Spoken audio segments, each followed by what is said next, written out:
광고할 때도 말씀을 드렸지만은 벌써 24년도 마지막 주일을 저희들이 맞이하게 됐습니다.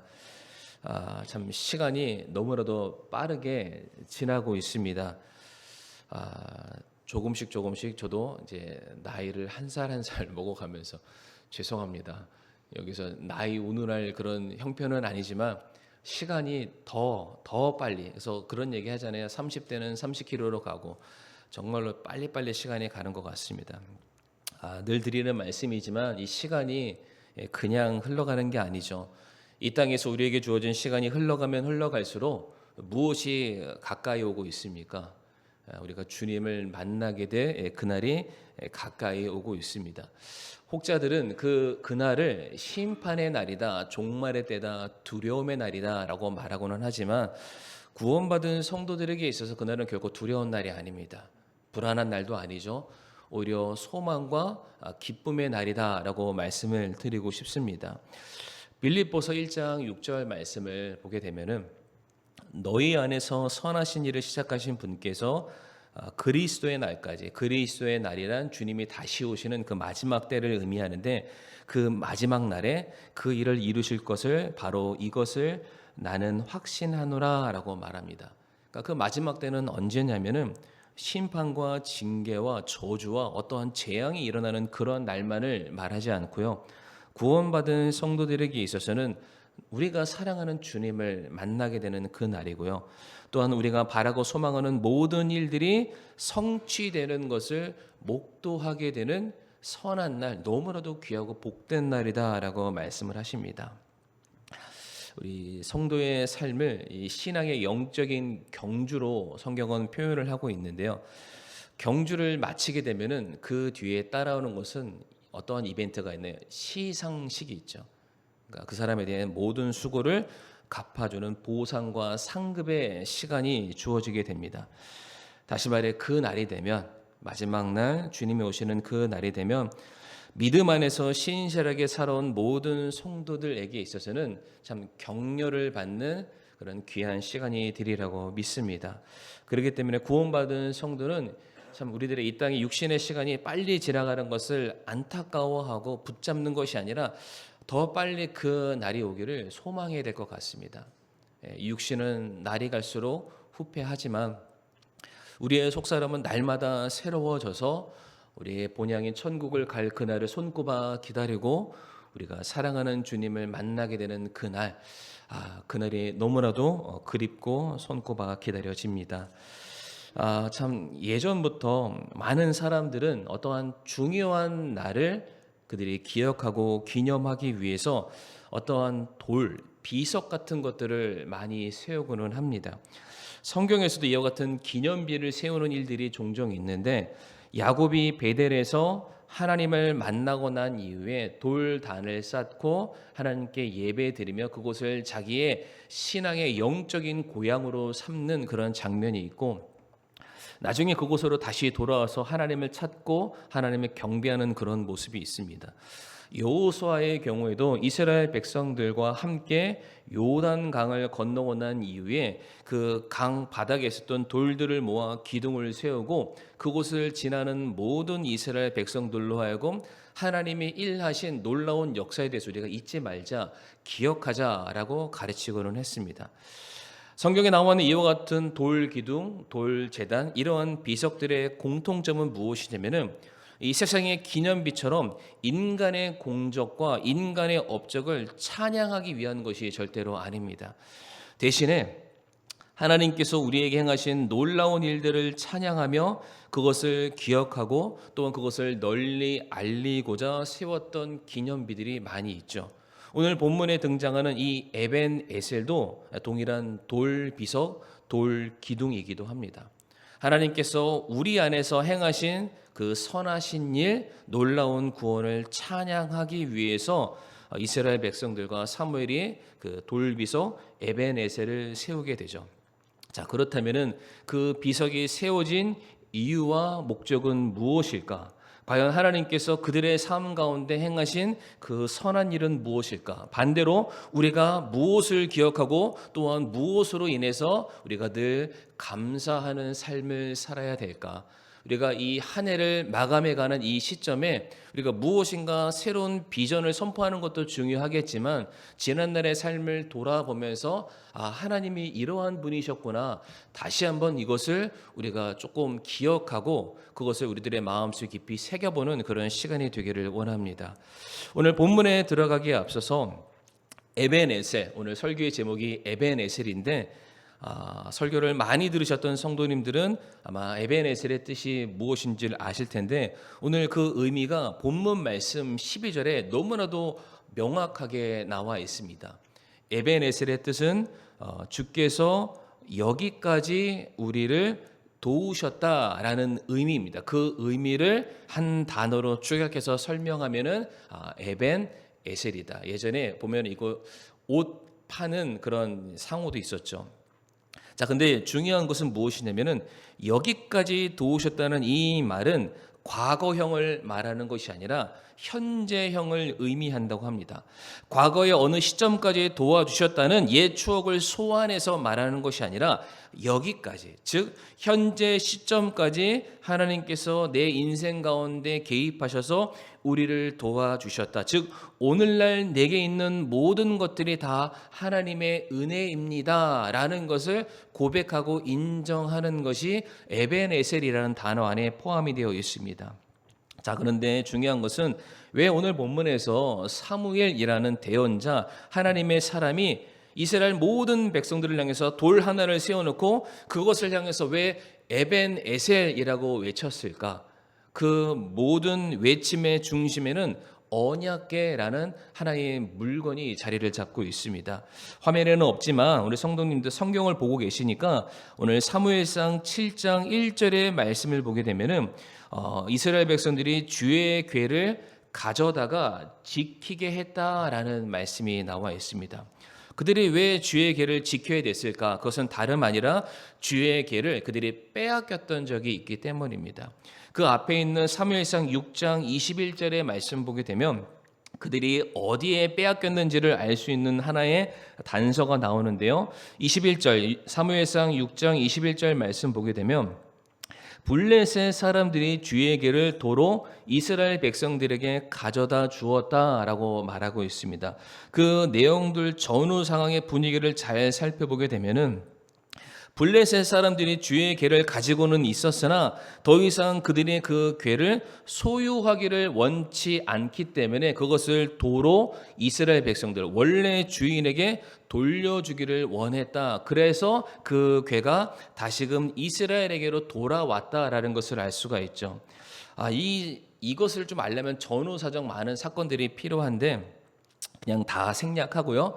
이스라엘이 범죄함으로 말미암아 하나님의 임재와 하나님의 말씀이 담겨져 있는 주에게 언약궤가 빼앗김을 당하게 됩니다. 그러나 그것이 다시금 이스라엘 백성들에게로 돌아오게 되죠. 그런데 성도님들, 이 궤, 언약궤 주의 궤가 이스라엘에게로 다시 돌아오게 되었던 그 모든 과정 속에서는 이스라엘 백성들이 한 게 아무것도 없습니다. 그러니까 궤가 다시 이스라엘에게로 돌아오기는 했지만 그렇다고 해서 그들이 블레셋과 또다시 싸워서 이겨서 가져온 전리품과 같은 그런 물건이 아니었다는 것이죠. 하나님께서 직접 블레셋 사람들 가운데 찾아가시고 그들 가운데 역사하심을 통해서 친히 블레셋의 항복을 받아내시고 그들에게서 무혈 입성처럼 아무런 누구도 다치거나 피 흘리는 것 없이 그대로 주의 궤가 이스라엘 진영 안으로 들어오게 됩니다. 자, 그래서 사무엘이 이제는 주님의 궤가 다시 돌아온 이제는 우리가 정신을 차리고 우리가 이것을 좀 잘 지켜보자. 지금 모든 이스라엘 백성들을 불러놓고 권면을 하고 있습니다. 예전처럼 우리가 주의 궤를 전쟁의 승리를 얻기 위한 도구처럼 사용하지도 말고, 그리고 그 궤의 주인이신 하나님을 우리의 필요나 채워주는 종처럼 부리지도 말고 우리가 먼저 하나님 앞에 바로 서 있기를 힘쓰자. 우리가 하나님 보시기에 합당한 자로 서 있자. 우리가 이 세상과는 구별된 자가 되기를 힘쓰자. 거듭해서 강조를 하고 있습니다. 그러면서 사무엘이 이스라엘 백성들을 미스바라는 곳으로 다 불러 모으죠. 그리고 거기에서 통회 자복을 합니다. 회개를 하는 거죠. 지난날에 자신들의 모든 삶을 돌이켜보면서 우리가 하나님께 범죄했습니다. 우리들의 연약함과 우리들의 실수와 우리들의 죄악이 하나님의 영광을 떠나게 만들었습니다. 우리가 다시는 그렇게 하지 않겠습니다. 눈물을 흘리고 머리에 죄를 뿌리고 그들이 금식을 하죠. 금식한다는 의미 잘 아시죠? 그냥 안 먹고 죽겠다 이런 의미가 아니라 내 모든 삶의 생명이 이 세상에 먹고 사는 것에 달려 있는 것이 아니라 하나님께서 내게 주시는 은혜로 살아가는 존재입니다. 이것을 계속해서 기억하고 되뇌이는 것이 금식 안에 담겨져 있는 참된 의미입니다. 그래서 이스라엘 백성들이 그렇게 모여서 지난날에 자신들의 모든 과오를 회개하기 시작하죠. 그런데 바로 이때에 이스라엘 백성들이 미스바라는 한 장소에 모여서 다 같이 눈물 흘리고 베옷을 입고 통에 자복한다는 소식을 블레셋이 듣게 됩니다. 이방 나라가 듣게 되죠. 아, 기회다.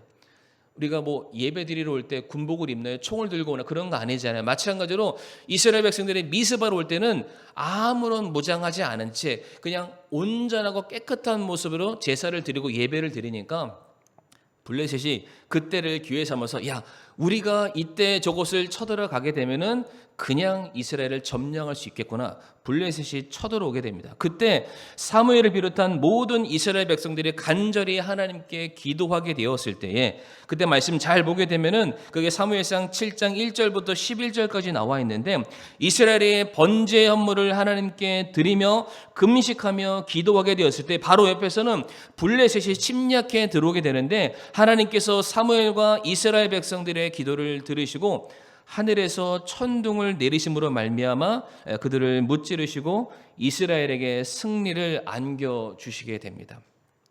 그러니까 바로 이와 같은 상황 속에서 사무엘이 모든 이스라엘 백성들 앞에 한 돌을 취해서 이 돌을 에베네셀이라고 고백을 했던 것이고요. 주님께서 여기까지 우리를 도우셨다 지금 선포했던 것입니다. 성도님 한번 생각해 보세요. 지금 이스라엘이 이와 같은 하나님의 영광을 선포하는 데 있어서 그들이 한 게 뭐가 있을까요? 아무것도 없습니다. 아무것도 없어요. 언약궤가 돌아온 것도 하나님께서 하신 일이시고요. 지금 블레셋과의 전쟁에서 승리를 얻은 것도 하나님께서 하신 것입니다. 오히려 이스라엘 백성들이 한 것이 있다면 무엇을 했습니까? 자신들의 이익과 자신들의 필요에 따라서 하나님의 궤를 도구처럼 함부로 사용했던 그런 죄가 그들에게 있었을 뿐이고요. 그 궤를 앞세우는 그 일들에 있어서 영적인 지도자라고 불렸던 사람들이 타락해서 하나님의 도구를 마음껏 쓰도록 사람들을 동조하고 사람들을 선동했던 그러한 모습들만 있었습니다. 그리고 이스라엘 백성들이 미스바에서 금식하며 회개할 때 뭐라고 고백하냐면 우리가 이방신을 섬겼습니다라고 고백을 합니다. 그러니까 하나하나 다 쪼개어 보면은 이스라엘 백성들이 하나님께 우리를 도우셨다라고 말할 만한 근거를 그들의 삶에서 전혀 찾아볼 수가 없습니다. 그런데 사무엘이 돌비석을 하나 세워놓고 에베네셀 하나님께서 여기까지 우리를 도우셨다. 제가 이 말씀을 계속 매일같이 말씀을 묵상했습니다. 묵상하다가 이 말씀이 저한테는 어떻게 다가왔냐면 성도님들이 동의되실지는 모르겠어요. 에베네셀의 뜻이 뭐라고 말씀드렸죠? 주님이 여기까지 도우셨다. 근데 저는 이거를 약간 뉘앙스를 달겠습니다. 제가 말하는 뉘앙스를 잘 따라오셔야 돼요. 여기까지 도와주셨다고? 좀 감이 오십니까? 이런데도 도와주셨다고? 이 지경인데도 도와주셨다고? 내가 이 모양 이 꼴인데도 나를 도와주셨다고? 그러니까 이스라엘 백성들이 잘한 게 있어서 하나님 저 잘했잖아요. 이거 했잖아요. 저거 했잖아요. 칭찬받아 마땅하잖아요. 하나님께서 도와주실 만 하시잖아요. 그러니까 여기까지 와서 이러한 개념이 아니라 지금 모든 상황을 둘러보니까 천둥 번개에 맞아서 죽어야 될 사람들이 블레셋 사람들이 아니라 나였어요. 이스라엘 백성들이 우상을 섬겼고요. 이스라엘 백성들이 하나님의 영광을 짓밟았고, 이스라엘 백성들이 하나님을 자신들의 도구 삼아서 그들의 성공의 밑발판으로만 삼았던 사람들이 이스라엘 백성들이었어요. 그런데 하나님께서 그런 백성들 가운데 찾아오셨어요. 도와주신 거죠. 그러니까 지금 여기서 사무엘이 주께서 여기까지 도와주셨다. 저는 이 고백이 마치 그들에게 합당한 축복과 합당한 영광이 왔기 때문에 많은 사람들 앞에 봐라, 주께서 여기까지 우리를 도와주셨다, 앞으로도 잘해보자, 이런 게 아니라 주님, 우리가 이 모양 이 꼴인데 그럼에도 불구하고 우리를 도와주셨다고요? 우리가 이 지경인데, 이러한 사람들인데, 그런데도 우리를 도와주셨다고요? 에벤에셀의 하나님, 감사합니다. 저는 이렇게 고백했다라는 묵상이 되더라고요. 여기까지가 좀 새롭게 성도님들에게 다가오기를 바라는데, 성경 말씀 보면 하나님은 어떠한 분이시냐면 하나님은 끈질기신 분이십니다. 그러니까 의리의 하나님, 의리. 정말로 한 번 어떻게 하시겠다 약속하시면 그 약속을 절대로 변개치 않는 우리의 하나님이십니다. 시편 139편 7절과 10절 말씀을 한번 띄워주시면, 시편 139편 7절에서 10절 말씀에 내가 주의 영을 떠나 어디로 가리이까? 혹은 내가 주의 앞을 떠나 어디로 피하리이까? 그러니까 내가 도망가고 싶다고 도망갈 수 있는 게 아니라는 거예요. 하나님께서 우리가 어디를 가든 쫓아오신다.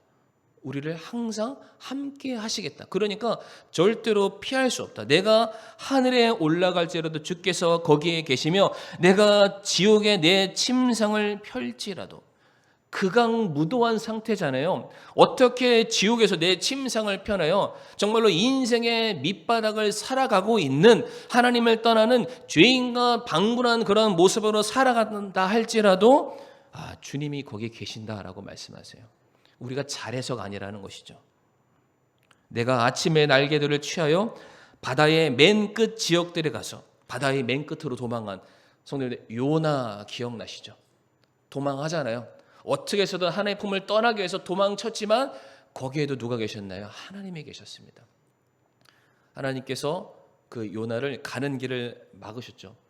요나야, 네가 갈 길은 여기가 아니다. 돌아와야 된다. 하나님, 제가 여기까지 왔는데도 저를 찾아와 주셨다고요? 감사합니다. 돌이키게 된다는 것이죠. 세상 끝까지 우리를 쫓아와 주시고 우리를 지키시고 건네시는 우리의 아버지 하나님, 바로 그분이 우리 에벤에셀의 하나님이십니다. 성도님들, 올 한 해 인생을 한번 좀 돌이켜 봤으면 좋겠습니다. 물론 우리가 원치 않는 시련과 고통과 아픔과 커다란 시험들을 만날 때가 많이 있었습니다. 물론 지금도 그러한 시간들을 다들 보내고 계시고요. 그런데 잘 생각해 보면은 그 일들이 사실은 우리가 원치는 않았다라고 고백을 하지만, 사실 우리가 뿌려 놓았던 그 죄에 대한 열매일 때가 훨씬 더 많습니다.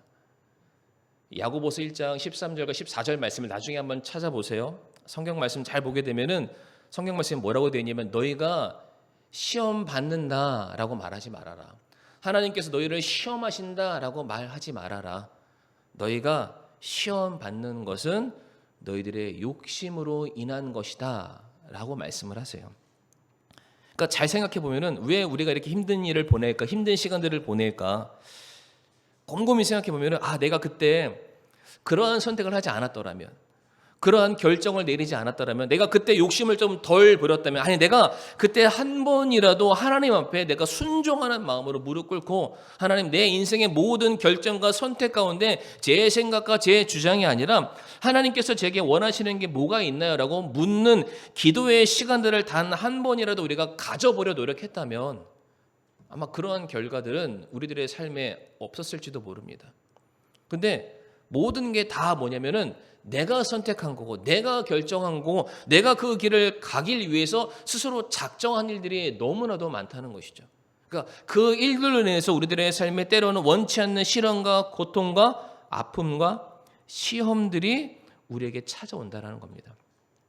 이것만 놓고 보면은 하나님께서 뭐라고 대답하시는 게 맞나요? 봐라, 네가 나를 떠났고 네가 원하는 걸 선택했고 네가 네 인생의 길을 계획했으니까 그것에 대한 모든 합당한 결과는 네가 받고 네가 책임지고 네가 다 감당해라 라고 말하는 게 맞지 않을까요? 그런데 신명기 31장 8절 말씀 보게 되면 이렇게 말씀하시죠. 같이 한번 읽어보겠습니다. 시작. 주 그분께서 너보다 앞서 가시고 너와 함께하사 너를 떠나지 아니하시며 버리지 아니하시리니 두려워하지 말라 놀라지 말라 하니라. 아멘. 그냥 이 말씀 그대로입니다. 이 말씀 그대로. 우리가 하나님께 아무것도 아뢰지 않았고 뭔가 먼저 우리가 하고 싶은 어떤 꿍꿍이를 다 세우고 내가 원하는 잘못된 길로 걸어가고 있었지만은 그럼에도 불구하고 그 길에 앞서가시는 분이 우리의 하나님이시다라고 말씀을 하십니다. 그러니까 포기하지 않는다라는 겁니다. 끝까지 우리를 찾아와 주신다. 그러니까 객관적인 그 상태를 봤을 때는 우리가 도움을 받기는커녕 책망받고 징계받고 버림받아 마땅하지만 그럼에도 불구하고 그 자리까지 쫓아오셔서 우리를 도우시는 하나님. 그릇 행함에도 불구하고 그릇 행하는 것이 잘한다라는 것 절대로 아닙니다. 합리적인 것을, 그러니까 뭐 어떤 성도님들에게 그걸 해도 된다라고 말씀드리는 게 절대로 아닙니다. 그렇게 함에도 불구하고 끝까지 우리를 지키시는 우리 에베네셀의 하나님, 정말 우리가 그 하나님을 이 연말 이 시간에 우리가 다시 한번 기억하고 우리가 감사드리기를 간절히 바랍니다. 시편 121편 2절부터 8절까지 말씀 좀 길지만 제가 한번 읽어보겠습니다. 나의 도움이 하늘과 땅을 만드신 주로부터 오는도다. 그분께서 내 발이 흔들리지 아니하게 하시며 너를 지키시는 이가 졸지 아니하시리로다. 보라, 이스라엘을 지키는 이는 졸지도 아니하시고 주무시지도 아니하시리로다. 주는 너를 지키시는 이시로다. 주께서 내 오른쪽에서 내 그늘이 되시나니 해가 낮에 너를 치지 못하며 달이 밤에 너를 치지 못하리로다. 주께서 모든 악으로부터 너를 보존하시며 또 내 혼을 보존하시리로다. 이 8절 말씀만 같이 한번 읽어볼까요? 시작. 주께서 너의 나가고 들어오는 것을 지금부터 영원토록 보존하시리로다. 아멘. 제가 방금 전에 읽었던 이 시편 121편 말씀 보게 되면은 너희가 뭘 하면 내가 지켜줄게, 너희가 뭘 순종하면 내가 너희를 보호해줄게, 이런 말씀은 어디에도 없습니다. 그냥 다만 우리를 향한 하나님의 마음이 이와 같음을 우리에게 소개해 주고 계십니다. 너희는 나를 떠날지언정, 너희는 나를 버릴지언정 나는 너희를 향해서 단 한순간도 한눈 판 적이 없다. 여전히 너희는 나에게 사랑스러운 존재이고 누구에게도 빼앗기고 싶지 않은 그런 귀한 존재다. 네가 어디를 가나 나는 거기에 너와 언제나 함께 할 것이다. 주께서 여기까지 도와주셨다. 그 여기까지에는 우리들의 실패가 있습니다. 우리의 넘어짐이 있죠. 그러나 그 모든 것을 능히 이기고도 남는 하나님의 사랑이 우리와 늘 언제나 함께한다라는 것을 우리 성도 여러분들 꼭 기억하시기를 바라겠습니다. 이제 말씀을 조금씩 마무리해 가기를 원하는데 이 에베네셀이라는 단어는 원래 이 사무엘상 7장에서만 나오지 않습니다. 사무엘상 4장에서도 에베네셀이 나오고요. 5장에서도 에베네셀은 나옵니다. 그런데 4장과 5장 그리고 7장은 전혀 분위기가 다릅니다. 4장, 5장은 같은 거고요. 7장 서로 다른데 4장, 5장에서 등장한 에베네셀은 이스라엘이 블레셋과 전투를 벌이기 위해서 진쳤던 곳이다라고 되어 있습니다. 그런데 동시에 그 에벤에셀 장소에서 이스라엘 백성들은 하나님의 궤를 빼앗기기도 했습니다. 그런데 그런 아픈 기억과 상처가 있는 그런 곳이었는데 그 동일한 장소가 사무엘상 7장에 넘어가게 되었을 때 그 의미가 완전히 새롭게 변화되죠. 패배의 장소가 승리의 장소로 바뀌게 되었고요. 상처와 치욕의 땅이 영광과 감사의 땅으로 변하게 되었습니다. 그러니까 이스라엘 백성들이 한 거는 다른 게 없어요. 그러니까 그가 하나님에 대해서 어떻게 인정하느냐에 따라서 그 땅의 의미가 변하게 됩니다. 4장 5장에서는 언약궤를 앞세우고 나아갔지만 그들에게는 그 안에는 하나님이 계시지 않았습니다. 그러나 오히려 사무엘상 7장에서는 그 언약궤가 그들에게 있지 않았음에도 불구하고 하나님께서 그들과 함께 하시기 때문에 하나님이 그들을 지켜주시는 역사가 일어나게 된다는 것이죠.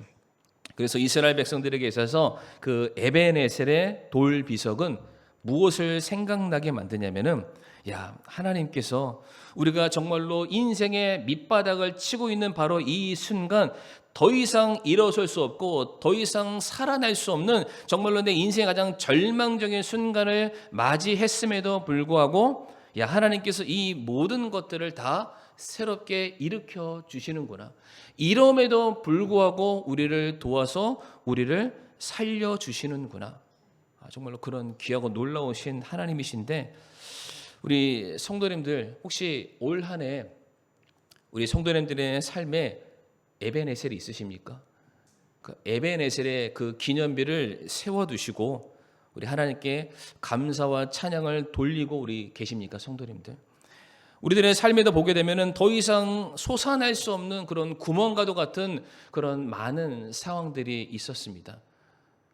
정말로 우리가 다 일일이 소개할 수는 없지만 예를 들어서 질병과 관련돼서는 이미 병원에서는 이미 안 된다, 끝났다라고 선언됐던 그런 일들이 있었지만은 잠시 조금 지나고 나니까 하나님께서 그 가운데 또 키를 열어주셔서 다시 또 낫게 할 수 있는, 살 수 있는 그런 은혜를 허락해 주신 그런 일도 있었고요.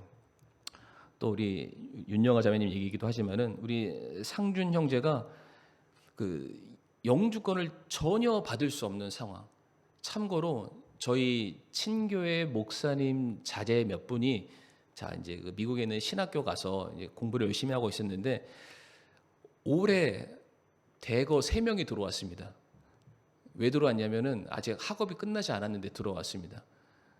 영주권을 다 실패했어요. 받지를 못하는 거예요. 영주권을 못 받으면은 거주할 수 없고 일을 못 하죠. 그러니까 들어오는 상황입니다. 근데 상준 형제도 그럴 만한 상황이 다 끝났다라고 생각하는데 아무리 생각해봐도 하나님께서 정말로 마지막에 막차를 딱 열어주셔서 이렇게 해주신 그런 일, 그러니까 너무 많다는 거예요. 이거는 하나의 비근한 사례를 말씀드리는 거 아마 성도님들 기억하실 거예요. 끝이야. 이거는 그냥 끝났어. 더 이상 회복될 수 없어. 라고 하는 그 시점까지 우리가 서게 됐는데 하나님께서 거기에서도 살 소망을 우리에게 허락하신 적이 있다는 것이죠. 아무도 부인 못하실 겁니다. 다 그런 거 다 갖고 계시죠. 그럼 우리가 뭘 해야 되겠습니까? 기념비를 우리가 세워야 돼요. 이것을 세워놓고 우리가 여기서 결코 떠나서는 안 됩니다. 하나님께서 여기까지 나를 도와주셨다. 이러한 상황임에도 나를 도와주셨다. 하나님은 불가능이 없으신 하나님이시다. 하나님께 우리가 의뢰하고 내가 나아가면 하나님께서 반드시 우리를 지켜주시고 정말로 그 사랑의 품 안에서 우리를 누구에게도 빼앗기지 않는 그러한 하나님이시다.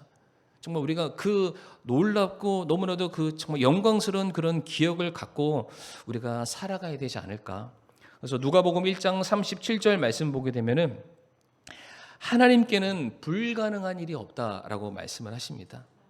불가능이 없다는 것은 하나님께서 능력에 제한이 없는 분이심을 말함과 동시에 저와 성도님들을 향한 하나님의 사랑이 다함이 없다는 겁니다.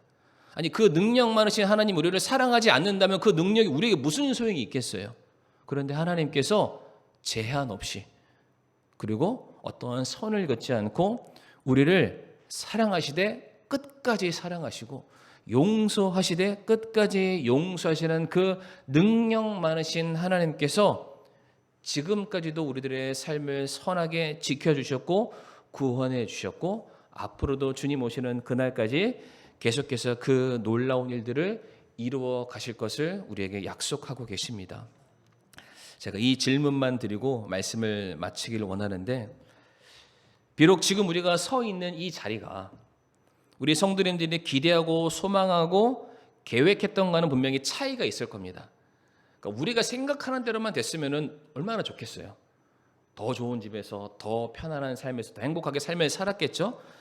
그러니까 지금 내 삶을 돌아봤을 때 비록 마음에 들지는 않지만 그럼에도 불구하고 그래도 여기까지 하나님이 나를 도와주셨구나 라는 믿음을 우리가 가질 수 있다면 그것은 감사한 일일까요? 아니면 불행한 일일까요? 너무 심오한 질문이었습니까? 반대로 내가 생각하는 대로 다 잘 됐어요. 내가 계획한 대로 다 됐어요. 이보다 더 좋은 인생이 없다. 그런데 그 모든 일들이 이루어지는 가운데 단 한순간도 하나님께서 내 삶에 간섭하시거나 개입하시거나 도와주신 흔적을 우리가 찾을 수 없다면 그거는 감사한 일일까요? 아니면 불행한 일일까요? 이건 역시 심오한 질문이었습니다. 제가 무슨 질문을 성도님들에게 드리는지 그 의미를 아실 거다라고 저는 믿습니다. 우리가 24년 한 해를 돌아보게 되었을 때에 우리가 기대했던 것보다 안 된 일들이 훨씬 더 많습니다. 그리고 어쩌면 그 일들이 작년보다 올해, 올해보다 내년 더 암울하고 정말로 더 낙심될 수밖에 없는 그런 일들이 있겠죠.